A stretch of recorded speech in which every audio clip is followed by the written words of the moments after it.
తెలంగాణ రాష్ట్ర విద్యుత్ ఉత్పత్తిలో దేశంలోని అగ్రస్థానంలో నిలిచిందని ఎమ్మెల్యే రాములు నాయక్ అన్నారు. ఖమ్మం జిల్లా కేంద్రంలో తెలంగాణ రాష్ట్ర దశాబ్ది ఉత్సవాల సందర్భంగా విద్యుత్ ప్రగతి సంబరాల కార్యక్రమాన్ని ఎమ్మెల్యే రాములు నాయక్ ప్రారంభించారు. సీఎం కేసీఆర్ 2 దశాబ్దాల కాలం పోరాట ఫలితంగా రాష్ట్రం ఏర్పడిందని ఎమ్మెల్యేలు తెలిపారు. రాష్ట్రంలో ఉన్న వనరులను పరిశీలించి వేల కోట్లతో విద్యుత్ ఉత్పత్తి పెంపుదలకు కృషి చేశారని వివరించారు. ఈ కార్యక్రమంలో అడిషనల్ కలెక్టర్ స్నేహలత, మాజీ ఎమ్మెల్యే భాను చంద్రావతి, విద్యుత్ శాఖ అధికారులు, స్థానిక ప్రజాప్రతినిధులు పాల్గొన్నారు.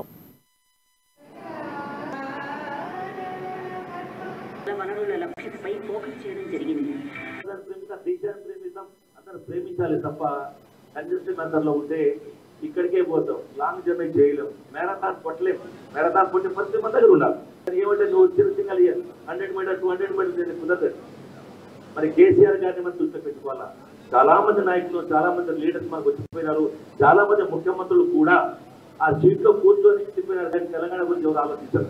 తెలంగాణ బిడ్డల గురించి ఎవరు ఆలోచించారు? వీళ్ళు సచ్చారా బతికారా ఉంటున్నారా ఎవరు ఆలోచించారు? కానీ ది గ్రేట్ కేసీఆర్ గారు వచ్చిన తదుపరి 2001లో సమరసింగా పూరించి ప్రయాణించి 2 దశాబ్దాల పాటు కొట్టాడిన తర్వాత 2014 బ్రహ్మాండంగా